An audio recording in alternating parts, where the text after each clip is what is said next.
Muchísimas gracias, muy buenas tardes. Yo empiezo dando las gracias por esta inmensa oportunidad de poder platicar con ustedes acerca de lo que pues yo percibo que está ocurriendo en México. Por culpa mía, la semblanza que acaba de comentar Tomás está un poco desactualizada. Fui director de investigación y programas doctorales, fui director de negocios, fui muchas cosas, ya no soy nada de eso. Y ya no son 12 libros, ya son 18, digo, algo tendría que haber hecho después de estas cosas. Pero déjenme platicar acerca de lo que yo veo que está ocurriendo en México, esperando que esto les pueda ser de utilidad. Quiero empezar planteando lo que era este país antes, porque se nos olvida por muchas razones y conviene que no se nos olvide. Durante el siglo XX este país vivió en un régimen político que yo acostumbro llamar el régimen de la revolución, que tenía tres características fundamentales. Era un régimen presidencialista, esto es, el presidente se convirtió en la institucionalización del caudillo que había gobernado a México en décadas anteriores y que a partir de ese momento va a tener el poder gracias al puesto, ya no importa quién sea, lo importante era el puesto, que era el que daba todo el poder. El presidente en México, en este régimen de la revolución, funcionaba como la piedra angular del sistema político. Y como nadie se acuerda qué es piedra angular, por eso viene el dibujito. Piedra angular es esa piedra que está ahí en el arco, es la que cierra un arco, que tiene la característica de que recibe toda la tensión y la devuelve, de manera que el arco es una estructura muy sólida. Bueno, eso era el presidente y por eso el presidente parecía todopoderoso, porque recibía toda la fuerza política del sistema y la devolvía. Podía hacer lo que quisiera dentro del régimen de la revolución, dentro del sistema político, no podía salirse de ahí. Este sistema era un sistema corporativo.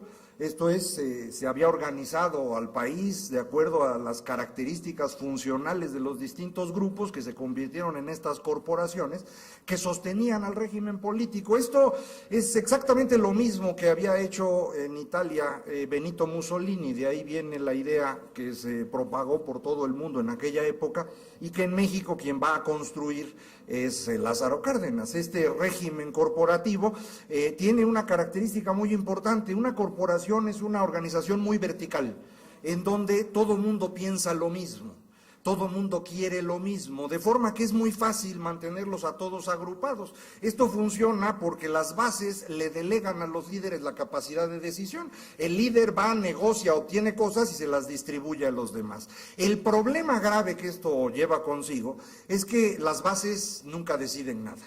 Y como nunca deciden, nunca se hacen responsables. Y cuando este régimen desaparece hace 13 años, lo que nos deja es un país que tiene un montón de mexicanos, pero no tiene ciudadanos. Porque los mexicanos no saben decidir y no saben hacerse responsables. Y construir esa ciudadanía para poder tener un país realmente democrático ha sido un trabajo bastante complejo que evidentemente pues, no nos ha salido todavía muy bien, que digamos. Finalmente este régimen se terminaba de configurar con una ideología que atravesaba toda la vida, que era el nacionalismo revolucionario. El nacionalismo revolucionario es una especie de religión laica, vamos a decirlo así, en donde se construye toda una, digamos, narración de qué es lo que ha sido México, que era fundamental para que quienes estaban en el poder se pudieran mantener en él. Es decir, quienes llegan al poder después de las guerras civiles que acostumbramos llamar revolución, no era nada sencillo explicarle a la gente por qué estaban ahí. Es decir, lo que se había logrado después de 30 años de matanzas en México es que todo el mundo estuviera peor y que en lugar de Porfirio Díaz estuviera Lázaro Cárdenas. ¿Con qué derecho? ¿Por qué estaba ahí? ¿Qué legitimidad tenía para estar en ese lugar?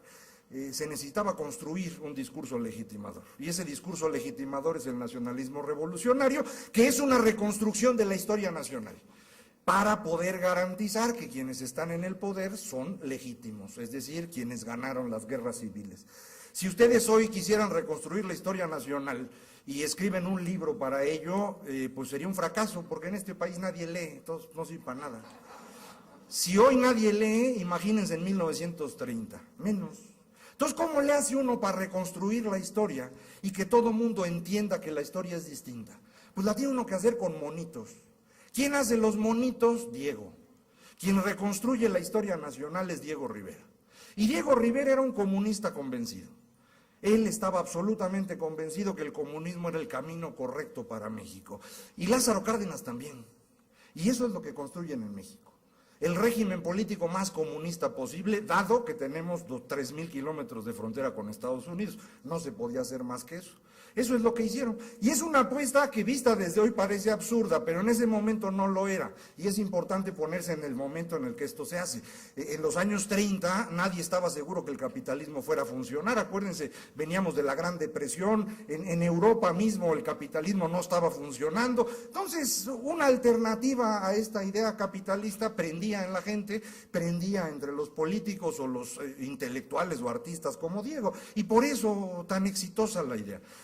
Muchos otros países en el mundo hicieron lo mismo en esas épocas, en todos lados fracasó, esa no es una buena idea, los regímenes colectivistas no funcionan, pero bueno, eso no lo sabíamos entonces, ya lo sabemos hoy. Lo extraño es por qué no nos hemos deshecho de eso, porque en México todas las reglas que construimos las construimos alrededor de esa lógica, y ahí están las reglas. Eso es lo que supuestamente están tratando de reformar, y que llevamos 10 años dándole vueltas al asunto y no hemos logrado cambiar. Platicaré más sobre esto en un ratito. El régimen de la revolución se derrumba entre 1994 y 97. El Banco de México, por ejemplo, la Suprema Corte de Justicia, que Lázaro Cárdenas había subordinado al presidente, se vuelven autónomos nuevamente en aquella época. Empieza a haber gobernadores de oposición. No me refiero a gobernadores de oposición de otros partidos, como ustedes saben, desde 89 lo sabía, no.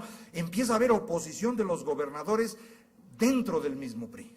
El primer gobernador en México que logra enfrentar a un presidente de la República con éxito desde los tiempos de Lázaro Cárdenas es Roberto Madrazo. Va a pasar a la historia no solo como el mejor corredor de maratones del mundo, sino también como el primer gobernador que enfrenta al presidente de la República y sobrevive a ello. El PRI pierde la Cámara de Diputados en 1997 y en ese momento, en mi opinión, se acaba el régimen de la revolución. Vicente Fox acostumbraba a decir que el cambio es en el 2000 y suena lógico porque es cuando él llegó, pero no es así. El cambio en México empieza en 97, cuando el PRI pierde la Cámara de Diputados, se derrumba el régimen y al derrumbarse el régimen el presidente deja de ser la piedra angular. Y desde entonces, el presidente tiene que gobernar con lo que dice la Constitución. Y desde entonces empezamos a leer la Constitución, que nadie la había leído antes. Y nos damos cuenta que no sirve absolutamente para nada. Es una mugre, es una porquería. Lo digo así porque es evidente, los datos son contundentes. Antes de 1997 había cada año entre 2 y 3 controversias constitucionales. Como todos saben, es un momento en el cual 2 poderes o 2 niveles de gobierno leen la Constitución, no entienden qué dice y lo tienen que mandar a la Corte para que diga qué dice. 2 o 3 controversias al año antes de 97. De 97 para acá, cada año hay más de 100 controversias constitucionales. Esto significa que cada tercer día, o si lo mide uno en días de burócrata, cada día hay una controversia constitucional. Cada día alguien lee la Constitución y no sabe qué dice. Bueno, si eso ocurre es que el documento no sirve para nada.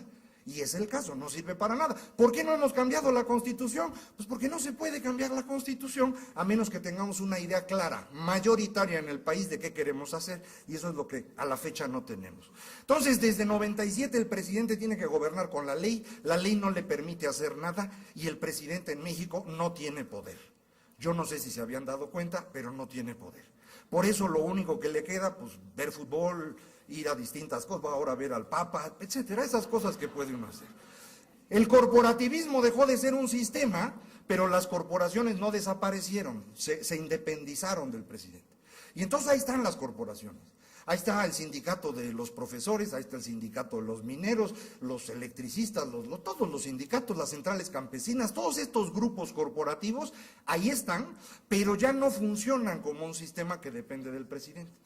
Actúan de forma autónoma y por eso hemos notado cada vez más su presencia.